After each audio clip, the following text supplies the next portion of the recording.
নিউজের সঙ্গে মিউজিক মিশিয়ে যেই আয়োজন, এর আগে আমরা সংবাদ পাঠক পাঠিকাদের গানের অনুষ্ঠানটি করেছিলাম এখান থেকে, স্টুডিও থেকে।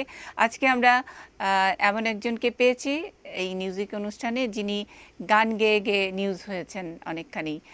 সেরকম একটি খুবই আনন্দের মানুষ, মজার মানুষ আমাদের সমাজ কল্যাণ মন্ত্রী সৈয়দ মুহসিন আলী। তিনি আছেন আমাদের সঙ্গে নানা রকম আড্ডা নিয়ে। বিরতিতে যাবার আগে একটু ভারী হয়ে গেছিল, তিনি বলছিলেন যে একটু হালকাভাবে একটা উর্দু গান করতে চান। হালকা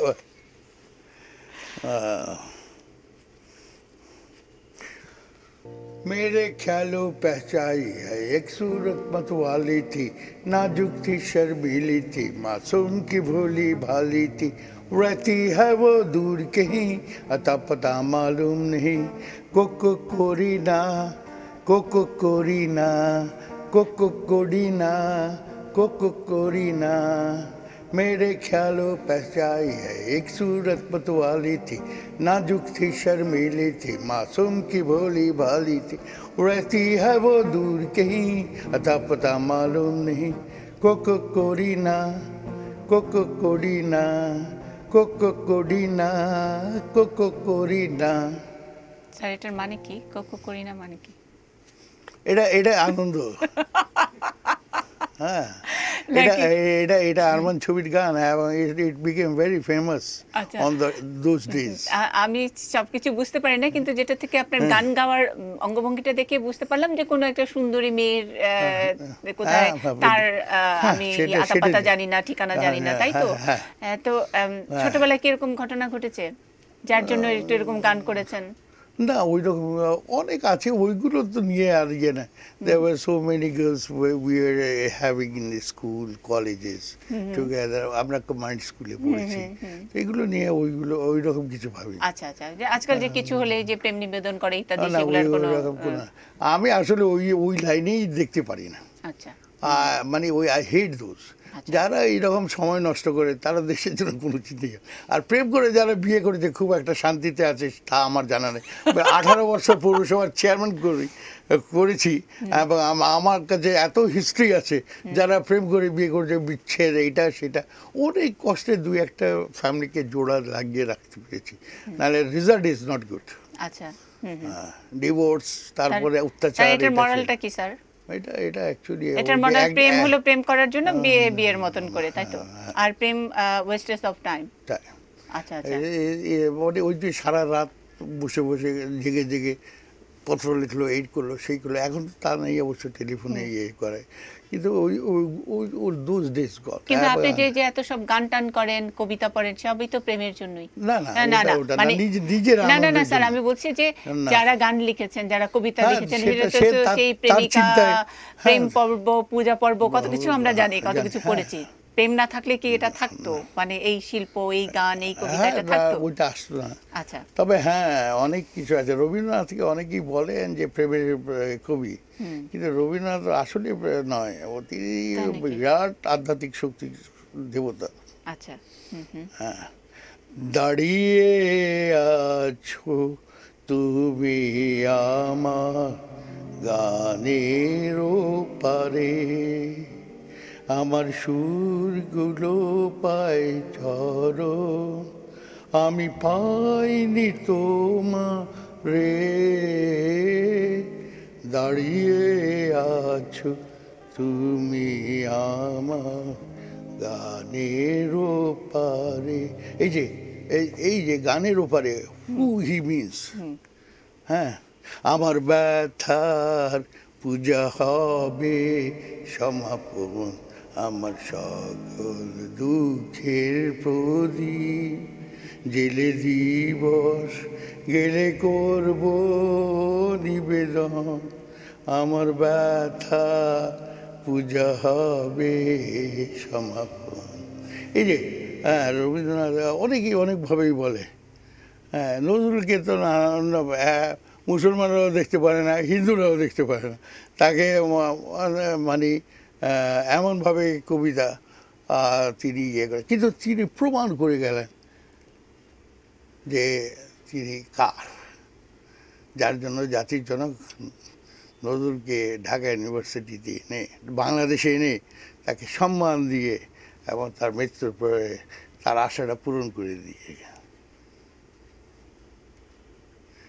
যেমন এই যে নজরুলের গাওয়া পূবল হাওয়া পশ্চিমে যাও বইয়া, যাও রে বইয়া এই গরিবের সালাম খানি লইয়া, যাও রে বইয়া এই গরিবের সালাম খানি লইয়া। এই যে আমাদের পেয়ারা নবীর প্রতি তার যে শ্রদ্ধা, হ্যাঁ, এই যে তার এই কাবার পথে লইয়া যাও রে আমার চোখের পানি, মা ফাতেমার রোজা যেথা করিও নিবেদন খানি। এই যে মা ফাতেমার প্রতি তার বিশ্বাস, হ্যাঁ, সেখানে হিন্দুরা তখন তার বিরুদ্ধে গেল, মুসলমানরা খুব ইয়ে করলো, কিন্তু নজরুলকে চিনা বড় দায়। সেটাই। আপনি তো সব ধরনের গান শোনেন, সব ধরনের গান করেন, এই ইয়াংদের কথা বলছিলেন, হ্যাঁ, এখনকার নতুনদের গান যেগুলো আমরা বলি যে ওরা রক মিউজিক করে, ব্যান্ডের গান করে, সেগুলো শুনেন? শুনি আমি। কোনোটা কি মুখস্থ আছে? না, ওই রকম কিছু আমার আমার মনে দাগ কেটেছে এরকম কোনো কিছু নেই। আহা, ওরা তো খুব মন খারাপ করবে। না, করলেও কিছু খুব বলার নেই। আচ্ছা আচ্ছা। হ্যাঁ, যে আপনাদের সময়কার রক মিউজিক, আমাদের যেমন ফেরদৌস ওয়াহিদ আছে, আজম খান ছিল, ওরে সালেকা ওরে মালিকা, তারপরে এই যে এমন একটা মা দে না, এরা এরা এরা এরা দাগ কেটে গেছে পপ মিউজিক। মানে তখনকার পপ মিউজিক কোনটা করতেন আপনি বা করেন এখনো? সেদিনই আপনি ওই যে এমন একটা মা দে না বোধহয়, ওটা আমার মেয়ের বিয়েতে। আচ্ছা আচ্ছা, আর একটু শুনবো। হ্যাঁ, I you interested to see? এমন একটা মা দে না, এমন একটা মা দে না, যে মায়ের সন্তানেরা, যে মায়ের সন্তানেরা কান্দে আবার হাসতে জানে, কান্দে আবার হাসতে জানে। মা তুই থাকলে কত ভালো লাগে, সারা জীবন কোনো কিছু আর লাগে না। মা তুই থাকলে কত ভালো লাগে, সারা জীবন কোনো কিছু আর লাগে না। এমন মা হবি তুই, এমন মা হবি তুই, যে মায়ের সন্তানেরা, যে মায়ের সন্তানেরা কান্দে আবার হাসতে জানে, কান্দে আবার হাসতে। পুরো গানের অনেক সময় লাগবে। আচ্ছা, তো মার প্রতি আবার একটা দুর্বলতা, এরকম গান পেলে আমার চোখে জল চলে আসে। মার প্রতি আমার গভীর রেসপেক্ট। না মানে এই যে মায়ের প্রতি আপনার যে দুর্বলতার, সেটার গল্প একটা কোনো সিলেটের মৌলভীবাজারের কোনো এক অনুষ্ঠানে আপনি এটা চাইল্ড ম্যারেজ, মানে শিশু বাল্যবিবাহ বন্ধ করার জন্য অনুষ্ঠানে আপনি পরপর 3টা শুধু গানই করেছেন, কোনো কথা বলেন নাই। না, ওটা ওটা কি মায়ের এক ধার দুধের দাম ইত্যাদি এগুলা করেছেন? আচ্ছা, এই যে মাকে, মার ঋণ কেউ শোধ করতে পারে। আচ্ছা আচ্ছা আচ্ছা। যে সন্তান আছে, হ্যাঁ, তো আমি ওই যে সিলেটে যেটাতে আপনারা দেখলেন আমার সিগারেট খাওয়ার, হ্যাঁ, সেটা আমার প্রথম মন্ত্রী হিসাবে প্রথম বক্তৃতা। আচ্ছা। যে 400 ছেলেমেয়েরা যারা জিপিএ 5 পেয়েছিল, সেই বিডিআর স্কুলের পরিচালনার দায়িত্বে আমার ভাই মির্জা লেফটেন্যান্ট কর্নেল, সে আমাকে দাওয়াত করেছে। আমি ওই মঞ্চে বসে চিন্তা করছিলাম যে এই বাচ্চাদের সামনে আমি কি বলবো। আমি কি শেখ হাসিনার এই গুণ কীর্তন করবো, না আওয়ামী লীগের পলিসির উপরে বক্তব্য দেবো, না শিক্ষার উপরে দেবো? হ্যাঁ, না আমার খুব একটা মানে ওইটা মানে খুব, আমার তখন মনে হচ্ছিল যে আমার একটা সিগারেট খেলে আমার হয়তো ব্রেন ঠিক, হ্যাঁ, যে বাস্তব। এবং তখন আমি ব্রিগেডিয়ারকে আমি যে ক্যান আই স্মোক, আচ্ছা আচ্ছা, ভেরি ফ্রিলি। আচ্ছা, সেবাদক আপনার ইয়েটা নিয়ে এসছে, আমরা নিয়ে আসছি। অ্যাস্ট্রে নিয়ে এসছে। আচ্ছা, আচ্ছা। আমি অবচেতন মনে খেয়ে সিগারেটটা ধরি, আমি চিন্তা করছিলাম ওটা, মানে দুষ্ট সাংবাদিক, সে তো একটা খুবই সাংবাদিকরা। হ্যাঁ, হ্যাঁ। সে সে তো চিন্তা করে নাই। আচ্ছা। কিন্তু সেদিন একটা জিনিস হয়েছিল হ্যাঁ। যে আমার বক্তৃতার পরে মারা কেঁদেছে, বাচ্চারা কেঁদেছে, বাবারা কেঁদেছে, বিডিআর, সেনাবাহিনী, সকল সদস্যরা। আপনি তো বক্তৃতা করেন, আপনি তো বক্তৃতা করেন নাই, কিন্তু গান করেছেন। না না না না, কে বললো? গান করেন নাই? না না আচ্ছা। না, সেখানে তো আমি বক্তৃতাই করেছি। আচ্ছা, আচ্ছা। হাউ টু রেসপেক্ট, মানুষকে কিভাবে শ্রদ্ধা করতে হয়, আমরা কিভাবে শিক্ষা নেয়, মা কেন তোমাকে স্কুলে নিয়ে আসতেছে, হ্যাঁ, এই মা ইয়ে। আমি আমার জন্মের কথা আমি সেদিন বলেছি যে আমার আগে আমার 3টে ভাই মারা গেছে অল্প দিনে, 15 দিন 20 দিন জন্মের পরে। তো আমি যখন জন্ম নিই তখন আমার মা বিভিন্ন মাজারে গেছেন, পীর সাহেবের কাছে গেছেন, হুজুরদের কাছে গেছেন, তাবিজ। আমার মায়ের গলায় এত তাবিজ ছিল যে আমি পরবর্তী পর্যায়ে ওনাকে অনেক, যখন আমি একটু বড় হলো, বলে এত তাবিজ কেন তোমার গলায়? বলে, রে বাবা, তোর জন্মের পরে আমার একটা ইয়ে ছিল যে আমার আরও 3টা বাচ্চা হয়েছিল, তারা মরে গেছে। তো আচ্ছা, ঠিক আমার মার কি কষ্ট উনি করেছেন, কিন্তু আমার জন্মের পরে খুব বিরাট 60 মণ মিষ্টি বাহ। ডিস্ট্রিবিউশন হয়েছে। আর আমরা তো ওই যে মহারাজা অফ বর্ধমান, তারপরে বিসি রয়, ডক্টর বিসি রয়, ওনার কোলে আমার মা ডাক্তার ছিলেন, আমার ডাক্তার ছিলেন ডক্টর বিধানচন্দ্র রায়, উনি তো পশ্চিমবাংলার চিফ মিনিস্টার, পরে গভর্নর ছিলেন। তো এইরকম আমাদের সাথে খুব ঘনিষ্ঠ সম্পর্ক যারা ছিল, হ্যাঁ, প্রফুল্লচন্দ্র রায়, হ্যাঁ, পদ্মজা নাইডু, এদের কথা মনে হচ্ছে আমার। আচ্ছা, আচ্ছা। হুসেন শহীদ সর্বাধিক কথা। মানে সে কারণেই আপনি মানে যেখানে যান সেখানে একটু মায়ের কথা স্মরণ করেন এবং গান করেন।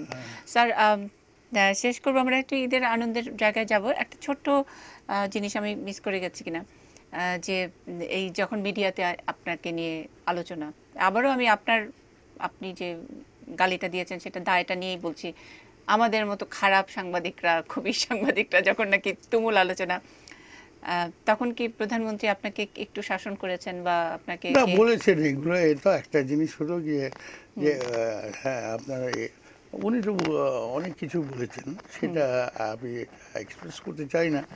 আর তিনি স্যার, মাইক্রোফোনটা যেমন যেমন যেমন শাসনও করেছেন, তেমন অনেক কিছুই বলেছেন। আচ্ছা। হ্যাঁ, না, কিন্তু ধরেন শাসন করেছেন সেটা ওইভাবে আসে নাই, কিন্তু আবার উল্টোটা এসছে যে প্রধানমন্ত্রী আমাকে বলেছেন তুমি আরো বেশি করে বলো, ইনু তো আমাদের লোক না। না না, সেটা সেটা আলাদা, সেটা আলাদা ব্যাপার। আচ্ছা। সেটা আলাদা ব্যাপার, ওইটা আরেকদিন। That is a different thing. আপনার এটা বললে তো এটা বলতে হবে যে ডেলি স্টার, প্রথম আলো, এগুলো তো it's not allowed in her ইয়ে নিউজ কভারেজ। আচ্ছা। উনি তো ওইটা পছন্দই করেন না, উনি বিটিভি ছাড়া অন্য কিছু, সেটাও তো আছে আমাদের কাছে। আচ্ছা। তো ওই রকম ওরা যারা আছে ওদের জন্য তাও আছে। আচ্ছা, আচ্ছা, যাই হোক, আমরা নানান বিতর্ক ইত্যাদি আপনার নিয়ে যা যা প্রশ্ন ছিল, যে হ্যাঁ, আমরা অনেক কৃতজ্ঞ। Try to avoid it. জি। আমি কিন্তু সিনসিয়ারলি আপনাকে, ওই যে জার্নালিস্টদের অ্যাভয়েড করেন, আপনার কি দরকার আছে ওদের সাথে কথা বলার? আচ্ছা, তাহলে আজকে আসলেন কেন? না না, আমি তো তোমার অনারে আসছি, না, নাথিং এলস। না, নট ATN মাহফুজ ভাইয়ের প্রতি আমার রেসপেক্ট আছে, দ্যাট ইজ বয়। নাহলে আসতাম না, নাও করছিলাম তো ঈদের ঈদের পরে তারপরে এটা আমাদের জন্য অনেক, মানে আমি কৃতজ্ঞ, ব্যক্তিগতভাবে আমি কৃতজ্ঞ আপনার কাছে যে আপনি এত কিছুর পরেও। তো তারপরেও তুমি ওই রকম খুবই শুয়ে না, আমি বলবো। আমি কতটুকু খুবই সেটা বলেন। মানে in my language you should not be like that. আচ্ছা। And I hope you should be respected. Yeah, you were honored very much. বাংলাদেশে কজন মুনিশা আছে? It's one. Thank you, sir. It's one. Thank you, sir. That is why I have to honor you. Thank you, and I have come. Don't put me in any trouble that makes me abuse. এতক্ষণের মধ্যে আপনাকে অনেক কিছু trouble আমি দিয়ে ফেলেছি। যাই হোক, ভবিষ্যতে আমার কথা হচ্ছে যে we have to take the responsibility of the country. দেশে আজকে আমাকে দায়িত্ব দিয়েছে, জননেত্রী শেখ হাসিনা। এবং আমি আমার মেধা শক্তি এবং ইয়ে দিয়ে এই যে বাচ্চাদের জন্য, এই যে এতিমদের জন্য, এই যে ইয়ের জন্য, এই যে বেগারি, আমরা তো এই যে বেগারি বন্ধ করতে চাচ্ছি, এটার জন্য কত রকম চ্যালেঞ্জ, এটাকে নিয়ে আমরা মিডিয়ার সাথে কথা বলতে হবে, এবং আপনাদের সবার সহযোগিতা দরকার আছে। স্যার আমরা আছি, আপনার সব ভালো কাজের জন্যই আছি আমরা। তবে একটা জিনিস হলো যে দোয়া করবেন, আমরা আমাদের ৩০ লক্ষ শহীদ, ২ লক্ষ মোহাম্মদের ইজ্জত আমাদের সাথে আছে, তারা করে জানেন। আমার সাথে ৩২টা পরিবার যারা শহীদ হয়েছে, তাদের আন্ডা বাচ্চা সবাইকে আমাকে পালতে হয়েছে, লেখাপড়া শিখাতে হচ্ছে, তাদের সুখে দুঃখে তাদের পাশে।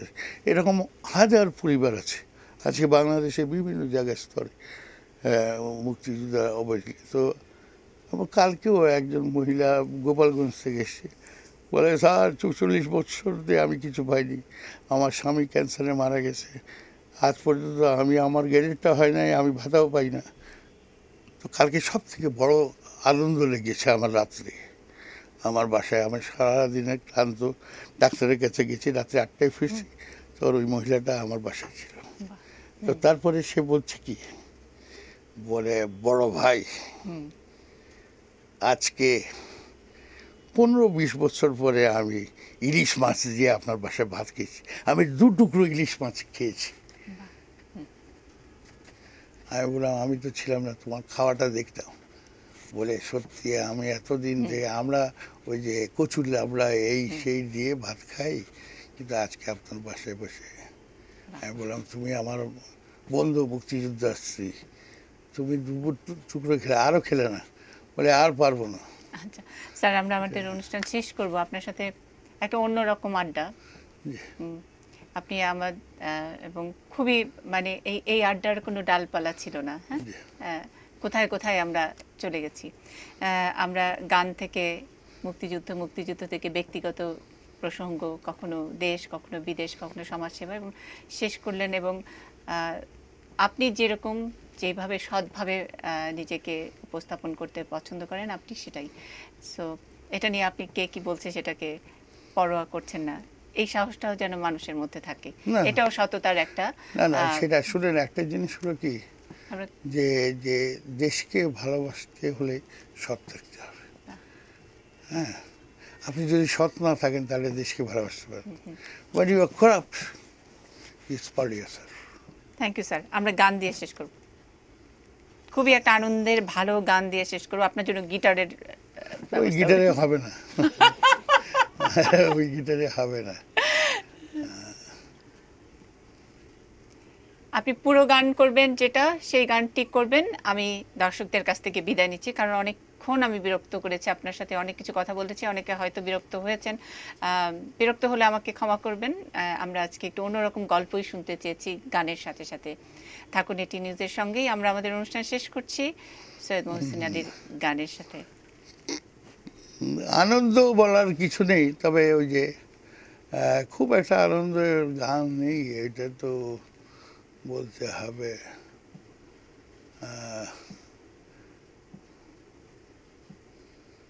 আমি অমিত কুমারের একটা গান দিয়ে শেষ করতে চাই। যা চেয়েছি কেন তা পাই না, যা পেয়েছি কেন তা চাই না, ছেঁড়া ছেঁড়া ফুলে গাথা মালা কেন পুরনোকে ভুলে যাই না, যা চেয়েছি কেন তা পাই না, যা পেয়েছি কেন তা চাই না। আজকে যা ভালো লাগে হয়তো আবার বদলে যেতেও পারে কাল, ঝরিয়ে মরা পাতা ফুটাবে নতুন কুড়ি, শুকনো গাছের কোনো ডাল। আজকে যা ভালো লাগে হয়তো আবার বদলে যেতেও পারে কাল, ঝরিয়ে মরা পাতা ফুটাবে নতুন কুড়ি, শুকনো গাছের কোনো ডাল। সুখ স্বপ্নে সুর ছন্দে, সুখ স্বপ্নে সুর ছন্দে কেন ময়ূর পঙ্খী বাই না, যা চেয়েছি কেন তা চাই না, যা পেয়েছি কেন তা চাই না। পথের বাঁকে এসে মনে হলো অতীতটা হয়ে যাক দূর, চলবো এগিয়ে তবু বুকের বাঁধিতে বাঁধব নতুন এক সুর। পথের বাঁকে এসে মনে হলো অতীতটা হয়ে যাক দূর, চলবো এগিয়ে তবু বুকের বাঁধনে বাঁধব নতুন এক সুর। সুখ স্বপ্নে সুর ছন্দে, সুখ স্বপ্নে সুর ছন্দে কেন ময়ূর পঙ্খী পাই না, যা চেয়েছি কেন তা চাই না, যা পেয়েছি কেন তা চাই না।